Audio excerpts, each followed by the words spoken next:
Наистина ли първият клиент на Amazon е бил българин?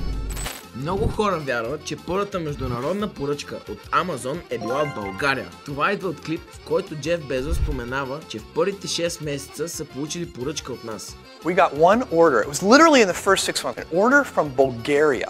Но той не казва, че е първата изобщо. Просто една от първите. Грешни преводи и заглавия онлайн са създали мита. Всъщност, България има интернет още от 1992 година, така че твърдението, че не сме имали интернет, въобще не е вярно. I didn't even know they had internet access in 1995 in Bulgaria. Основният проблем е, че употребата на кредитни карти не е масово разпространена. Борика започва през 1995 година, а скоро след това идва банковата криза. Важно е да знаем, че първият реален клиент на Amazon е американец Джон Уейнрайт. Купил книга на 3 април 1995 година. Няма карта, няма проблеми, парите в дискетата към Америка и си е чакал книгите.